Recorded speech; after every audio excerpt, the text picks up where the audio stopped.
The expulsion of evil spirits by commanding them to depart.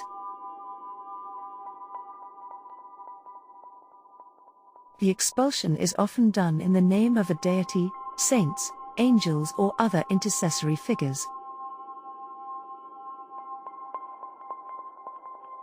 Exorcism comes from the Greek horkos, meaning oath, and translates as adjuro, or adjure, in Latin and English.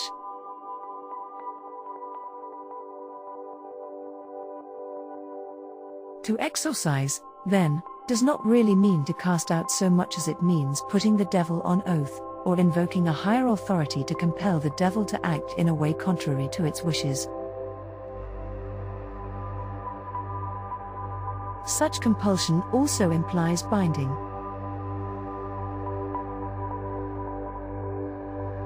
The Anglican pamphlet Exorcism, 1972, states, Christian exorcism is the binding of evil powers by the triumph of Christ Jesus, through the application of the power demonstrated by that triumph, in and by his church.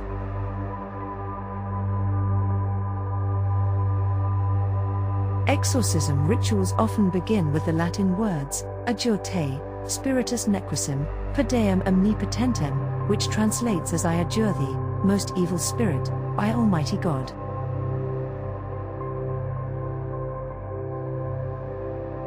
Jesus, who cast out devils, did not exorcise, because he did not need to call on any higher authority than himself.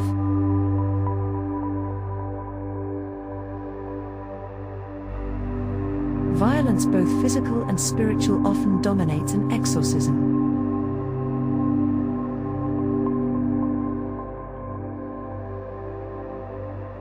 Furniture bangs and breaks, waves of heat, priest exorcising demon from possessed woman, and cold pour over the room. Horrible cries emanate from the victim, and often the victim suffers real physical pain and distress.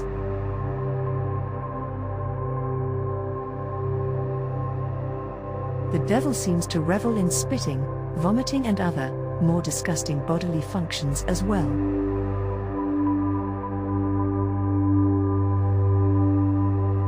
Spiritually, the devil and the exorcist battle for the soul of the victim, and while the devil hurls invectives, the exorcist counters with the strongest demands for the demon's departure, vowing pain and penalty if it does not comply.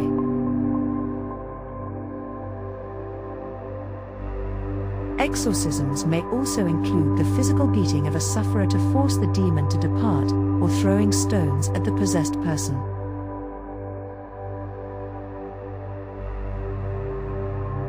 In extreme cases, such as that of a bonne grandeur in Loudun, the possessed person is killed and burned, or even burned alive, to remove all traces of the devil's evil.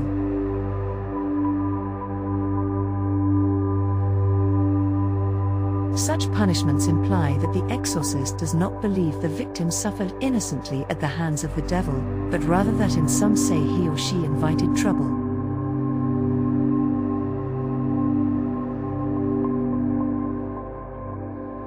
As late as 1966, members of a fanatic cult in Zurich, Switzerland, ritually beat a young girl to death for being the devil's bride.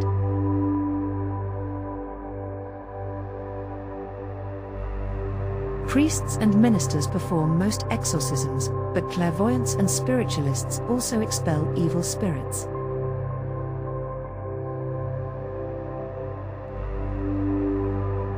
The ritual is not nearly as important as the exorcist himself, or herself.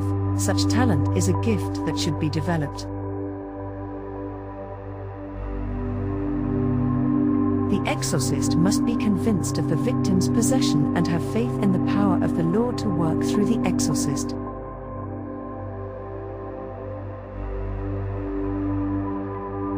In his book Hostage to the Devil, 1976, former Jesuit Professor Malachi Martin describes the typical exorcist.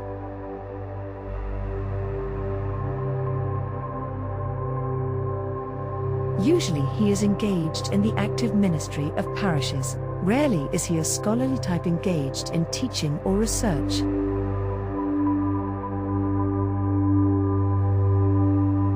Rarely is he a recently ordained priest.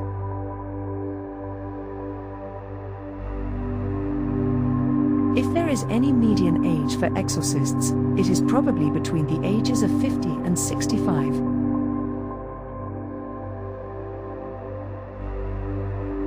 Sound and robust physical health is not a characteristic of exorcists, nor is proven intellectual brilliance, postgraduate degrees, even in psychology or philosophy, or a very sophisticated personal culture.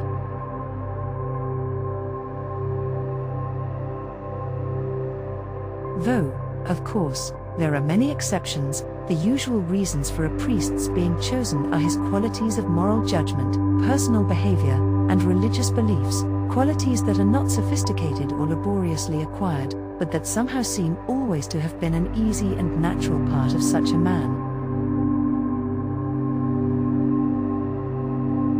The exorcist as victim. Although most accounts of exorcism concentrate on the sufferings of the victim and the machinations of the devil, little has been said about the effect on the exorcist.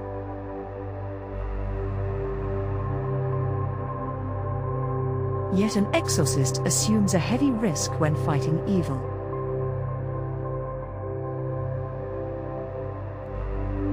Not only can the ordeal go on for weeks, maybe months, but the exorcist must be prepared to have his entire life bared by the paranormal knowledge of the devil.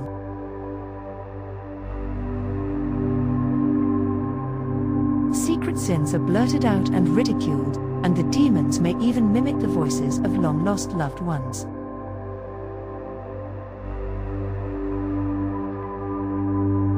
Becoming possessed himself ranks as the greatest danger to the exorcist, especially if he suffers from guilt and secretly feels the need to be punished.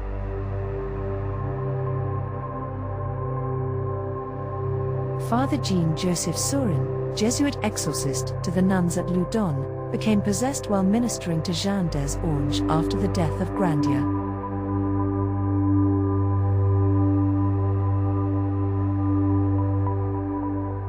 Reared in a cloister, Saurin practiced self-denial during his early years as a priest, denying himself food, sleep and social contact.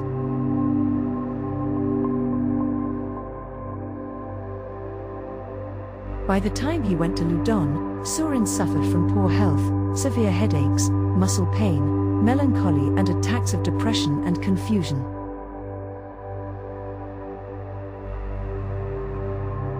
Unlike many of his fellow Jesuits, Saurin firmly believed that Sister Jeanne and the others were truly possessed.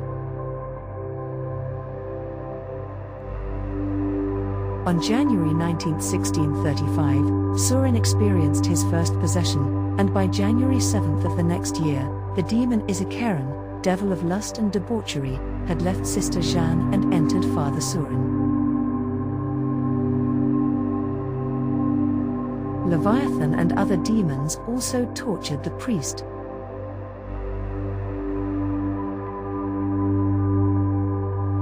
In May 1635, Father Saurin wrote of his torments to his friend Father Deity, a Jesuit in Rome.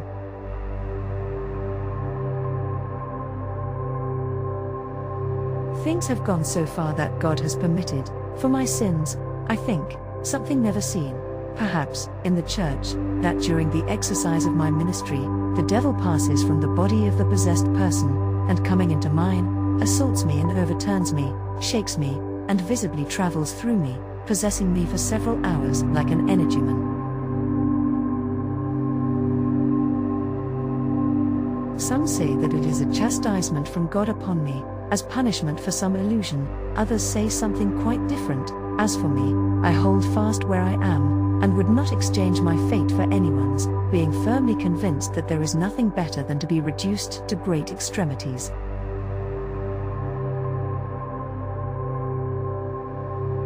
Saurin continued to be ill and tormented throughout 1637 and 1638, and by 1639 he could no longer dress himself, eat without difficulty, walk or read and write.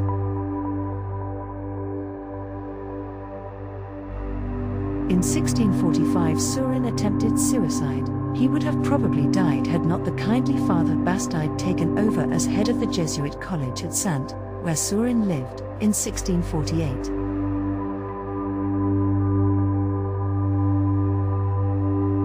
He brought Sorin back to health step by step, giving him the love and attention Sorin had never experienced.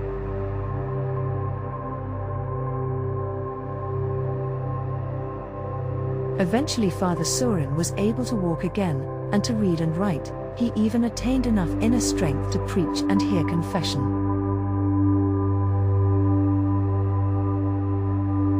He wrote of his experiences at Loudun in his memoirs, Science Experimentale, and finally died, peacefully, in 1665.